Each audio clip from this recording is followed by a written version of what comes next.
ప్రభునందు ప్రియమైన దేవుని సంగమా, ప్రియ దేవుని బిడ్డలారా, బాగున్నారా? ఈ పురాతన కాలంలో మేల్కొండి. మీ ఇంటి వారు మీ పిల్లలు కూడా మేల్కొల్పండి. దేవుని యొక్క పరిచయలో దేవుని మాటలు వినండి. దేవుని ఆశీర్వాదాలు పొందాలని ప్రభు పేరట ప్రభు నామములో మనం చేస్తున్న అందరికీ వందనాలు.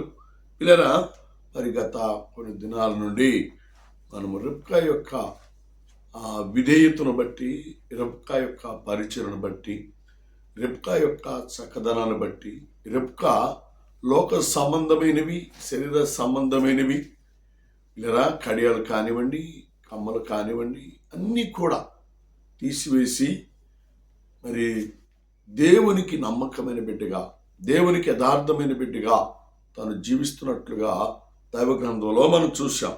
అంత మాత్రమే కాదు పిల్లరా, ఇక్కడ దైవ గ్రంథంలో మనం చూసినట్లయితే ఆమె చేసిన పరిచర్యకు, ఆమె చేసినటువంటి లోబడిన తత్వానికి పిల్లరా దేవుడు చూచాడు.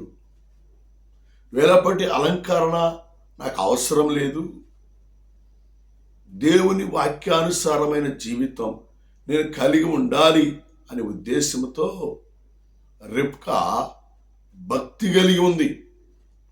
రిబ్కా చాలా విధేయత కలిగి జీవించింది. కాబట్టే పిల్లరా వచ్చిన వారు ఎలియాజరు పనివారు అందరినీ ఎంతగానో ప్రేమించి వారికి లోబడి పరిచర్య చేసిన విధానాన్ని వారు గమనించి, పిల్లరా ఇది ఆదికాండం 24వ అధ్యాయంలో 31వ వచనంలో చాలా అద్భుతమైన మాటను, చాలా దీవెనకరమైన మాటను మరి తెలియజేస్తూ మాట్లాడుతుంది. యెహోవా చేత ఆశీర్వదించబడిన వారు లోపలికి రండి.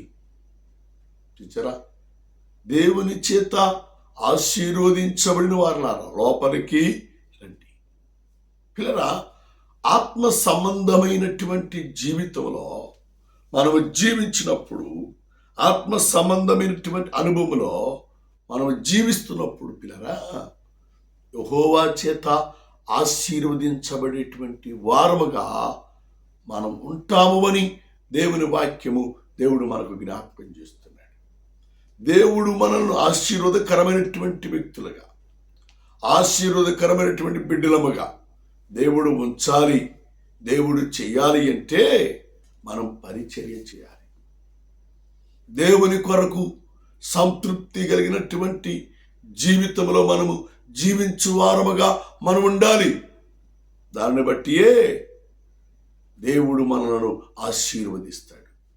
దేవుడు మనలను పిల్లరా లోపలికి రమ్మని పిలుస్తాడు.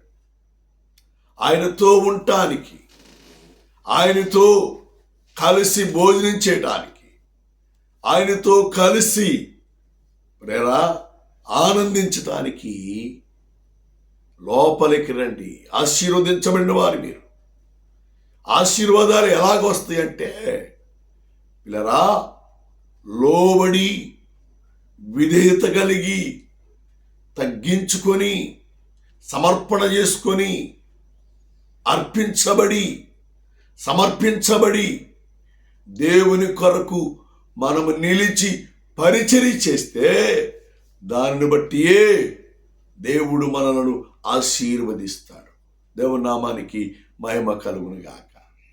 పిల్లరా, ఈ పురాతన కాలంలో, ఈ ఉదయ కాలంలో నీవు కూడా యెహోవా చేత ఆశీర్వదించబడేటువంటి అనుభవంలో ఉండాలని పరిశుద్ధాత్మ దేవుడు కోరుకుంటున్నాడు. నువ్వు ఆశీర్వదించబడతావా? ఆశీర్వదించబడటానికి నువ్వు ఇష్టపడుతున్నావా? ఇష్టపడితే ఇప్పుడే నువ్వు పరిచర్య చేయటానికి నీ హృదయాన్ని దేవునికి అర్పించు. తగ్గించుకోవడానికి నీ జీవితాన్ని ప్రభువుకు సమర్పణ చేయి. పరిచర్య చాలా ప్రాముఖ్యం అండి. దేవుని మందిరములో పరిచర్య, దేవుని సంఘములో పరిచర్య, దేవుని సేవకులకు పరిచర్య, దేవుని పిల్లలకు పరిచర్య చేసే అనుభవాన్ని కలిగి ఉన్నవా? రిబ్కా తను తాను సమర్పణ చేసుకొని ఆమె అడుగుతుందండి, ఎండను బడి వస్తున్నారు, చాలా దూరం నుంచి వస్తున్నట్టుగా నేను అనుకుంటున్నాను, దాహానికి నీళ్ళు ఇవ్వమంటారా? ఎంత మంచి మనసు అండి. అడిగిపోస్తుందండి నీళ్ళు, అడిగిస్తుంది నీళ్ళు. ఈరోజు అడిగి పరిచర్య చేసేవాళ్ళు ఎవరైనా ఉన్నారా?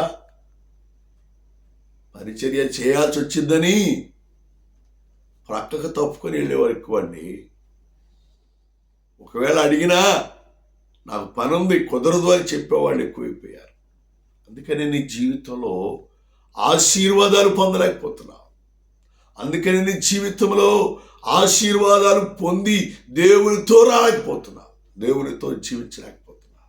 దైవ గ్రంథంలో ఇదే ఆది కాండము 26వ అధ్యాయం 29వ వచనంలో మనం చూస్తే కదా, దేవుని ఆత్మ సంబంధమైన జీవితం కలిగిన వారు ఆశీర్వదించబడతారు. దేవుని చేత దీవించబడే అనుభవాన్ని కలిగి జీవిస్తూ ఉంటారు. ఆ అనుభవంలో నీవు ఉండాలని ఈ ఉదయ కాలంలో, ఈ పురాతన కాలంలో చేతులు జోడించి మనం చేస్తున్నాను. బాబు, దేవునిలో నువ్వు ఆశీర్వదించబడాలి అంటే పరిచర్య చాలా అవసరం. పరిచర్య జీవితాన్ని నువ్వు కలిగి జీవించాలి అని పరిశుద్ధాత్మ దేవుడు మనకు తెలియజేస్తా ఉన్నాడు. పిల్లలంత మాత్రమే కాదు, రూతు గ్రంథం 3వ అధ్యాయం 10వ వచనంలో చూస్తే రూతు కూడా పరిచర్య చేసింది. రూతు కూడా ఆత్మ సంబంధమైన జీవితాన్ని కలిగి జీవిస్తుంది. దేవుని నామానికి మహిమ కలుగును గాక. హల్లెలూయా, హల్లెలూయా. ఎంత పరిచర్య అంటే, మా బాబు తన భర్త చనిపోయాడు, భర్త లేనప్పుడు పుట్టింటికి వెళ్ళిపోవాలి, కానీ ఆమె వెళ్ళటానికి ఇష్టపడలేదు. తన అత్తను కనిపెట్టుకొని ఉంది, అత్తను అంటి పెట్టుకొని ఉంది, అత్తతో ఉండటానికి తీర్మానం చేసుకుంది.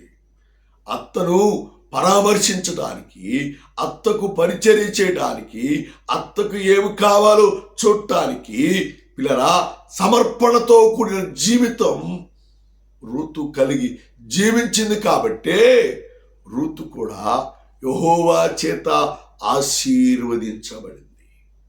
పరిచర్య తత్వం నీలో ఉండాలి. దేవుని నామానికి మహిమ కలుగును గాక. హల్లెలూయా. దేవుని పిల్లలకే పరిచర్య కాదండి, సంఘానికే పరిచర్య కాదండి, చర్చిలోనే పరిచర్య కాదండి. ఇక్కడ రూతుని గమనం చేస్తే అత్తకు పరిచర్య. ఎంత గొప్ప సమర్పణ. ఈ రోజున అత్తలకు పరిచర్య చేసే కోడలు ఉన్నారా? చూస్తున్నామా? ఏమండి, అత్త ఒక మాట అంటే కోడలు 2 మాటలు అంటున్నారు. అత్త ఏదన్నా మాట్లాడేది చాలు ఎదురు మాట్లాడి పిల్లరా పోట్లాడుకుంటున్నారు, తగాదలాడుకుంటున్నారు. ఎంత భయంకరమైన పరిస్థితి అండి. రూతు అత్తకు లోబడింది. రూతు అత్తతో ఉండటానికి తీర్మానం చేసుకుంది. ఆమె వృద్ధాప్యం అయిపోయింది. పిల్లరా భర్త లేడు, కుమారులు లేరు, ఒక్కతే ఉండిపోయింది పిల్లరా.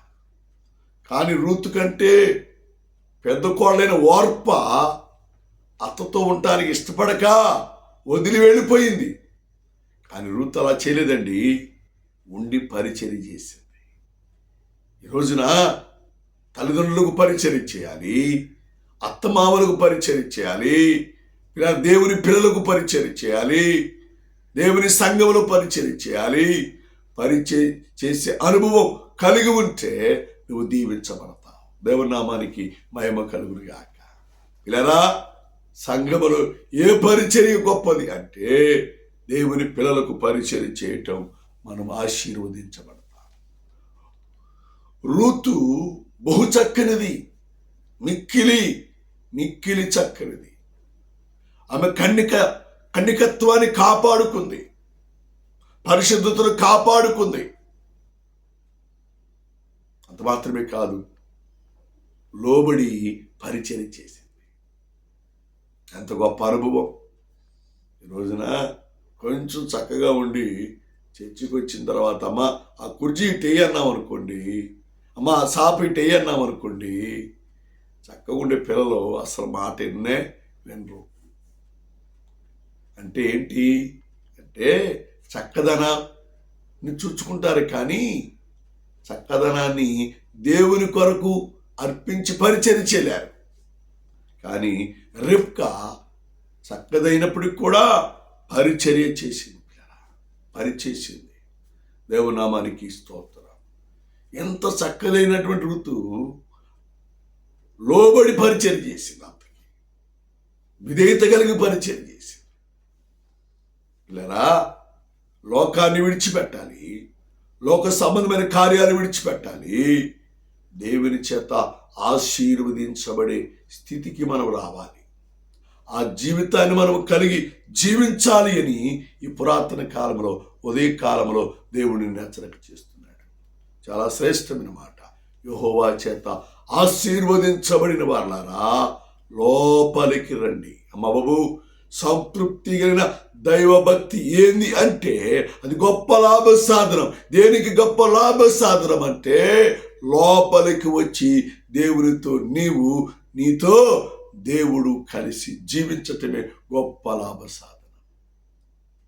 అమ్మ బాబు, సంతృప్తి కలిగిన దైవభక్తి అంటే పరిచర్య చేయటం. రూతు సంతృప్తి కలిగిన దైవభక్తిలో ఉంది కాబట్టే తల్లిదండ్రుల దగ్గరికి వెళ్ళిపోలేదు, తోబుట్టి వారి దగ్గరికి వెళ్ళిపోలేదు. అత్తతో అంటుంది, నువ్వెక్కడ ఉంటే అక్కడ ఉంటాను, నువ్వేది తింటే అది తింటాను. ఎంత సమర్పణ అండి! అందుకనే రూతును బట్టి ఆ దేశము, ఆ గృహము ఆశీర్వదించబడింది. ఆశీర్వాదములకు కారుకురాలుగా మార్చబడినట్లుగా దైవ గ్రంథంలో మనం చూస్తూ ఉన్నాం. కాబట్టి ప్రభునందు పిల్లరా, రిబ్కా పరిచర్య చేసింది. నువ్వు చేస్తున్నావా? చేయకపోతే ఈరోజు ఒక తీర్మానం చేసుకో, ఈరోజు ఒక ఒడంబడిక చేసుకో.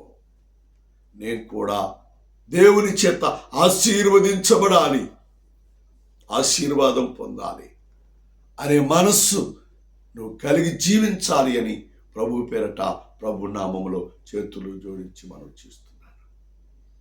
1 తిమోతి 6:6 సంతృప్తి కలిగిన దైవభక్తి గొప్ప లాభ సాధనం. గొప్ప లాభ సాధనం ఏంటే గొప్ప లాభ సాధనం అంటే యెహోవా చేత ఆశీర్వదించబడటమే గొప్ప లాభ సాధనం. ఎప్పుడు ఆశీర్వదించబడతావు అంటే నువ్వు పరిచర్య చేసినప్పుడు సంఘములో దేవుని కొరకు పరిచర్య, సువార్త పరిచర్య, ఆత్మల రక్షణ పరిచర్య, నశించే ఆత్మల కొరకు పరిచర్య నువ్వు చేసినప్పుడు దేవుడు నిన్ను ఆశీర్వదిస్తాడు. ఆ అనుభవాన్ని, ఆ జీవితాన్ని నువ్వు కలిగి జీవించి ఆత్మీయ మేలు, ఆత్మీయ దీవెన, ఆశీర్వాదాలు పొందాలని ప్రభు పేరట, ప్రభు నామములో మనం చేస్తున్నారు. ప్రార్థన చేద్దాం. కృపామయుడా, ప్రేమికుడు మా తండ్రి, ఈ పురాతన కాలంలో మాతో మీరున్నందుకే నీకు వందనాలు. నీ వాక్యము ద్వారా, నీ మాటల ద్వారా మీరు మాతో మాట్లాడినందుకే నీకు వందనాలు. ఎత్తబడి వాక్యాన్ని నీరు కట్టండి. ఈ మొబైల్ పరిచర్య ద్వారా వింటున్న వారందరినీ మీరు ఆశీర్వదకరముగా మీరు మలచమని, ఆశీర్వదించమని. అయా ఎన్న వాక్యము వీళ్ళలో అనేకులకు పాల్పడి చేయటానికి, ఈ పరిచయలో పాల్గొనటానికి నీ కృపను మీరు అనుగ్రహించి దీవించమని, మహిమ ఘనత ప్రభా మీరే పొందుకోమని యేసుని అడుగుచున్నాము తండ్రి. ఆమేన్, ఆమేన్, ఆమేన్. పిల్లరా, దయచేసి ఈ మొబైల్ పరిచయలో పాల్గొన్న మీ అందరినీ దేవుడు బహుగా దీవించి ఆశీర్వదించును గాక. పిల్లరా, మరి మీ కొరకు మేము రోజు ప్రార్థన చేస్తున్నాం. మా అనుదిన ప్రార్థనలో, ఉపవాస ప్రార్థనలో మీ కొరకు రోజు మేము ప్రార్థన చేస్తా ఉన్నాం. మీరు కూడా ఈ పరిచర్య కొరకు, సంఘాల కొరకు ప్రార్థించండి. మరి మా చీరాల్లో 3 స్థలాల్లో మరి చర్చిస్ ఉన్నాయి. మరి 3 స్థలాల చర్చిల కొరకు ప్రార్థన చేయండి. మరి ఆదివారం మొదటి ఆరాధన ఐక్యనగర్ హౌసింగ్ కాలనీలో మరి ఆరాధన జరుగుతుంది. మరి అక్కడికి ప్రార్థనకి వెళ్ళని వారు, బలహీనులు, రోగులుగా ఉన్నటువంటి మీరు ఎవరైనా ఉంటే తీసుకొని రండి. యేసయ్య నామంలో ప్రార్థన చేద్దాం. మరి దేవుడు స్వస్థపరుస్తాడు. రెండో ఆరాధన రామాపురం బీచ్ రోడ్లో లేదా అబ్దుల్ కలాం కాలనీలో చర్చి ఉంది. అక్కడ ఆదివారం ఉదయం 9:30 అక్కడ ఆరాధన ప్రారంభించబడుతుంది.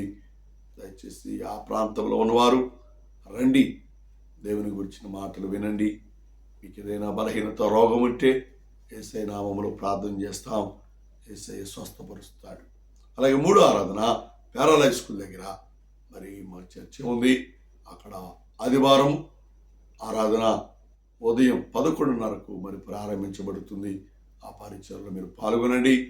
దేవుని దీవెనలు, దేవుని ఆశీర్వాదాలు మీరు పొందాలని ప్రభు పేరట, ప్రభు నామములో మనవి చేస్తూ ఉన్నాను.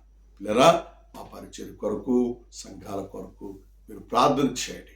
అంత మాత్రమే కాదు, మరి ముఖ్యంగా పిల్లరా, దేవుని మహాకృపను బట్టి మీరు అందరూ ప్రార్థన చేశారు.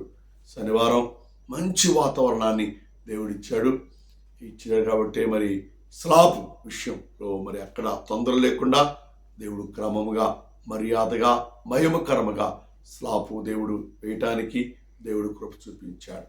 మీ అందరూ ప్రార్థించారు. మీ అందరికీ వందనాలు.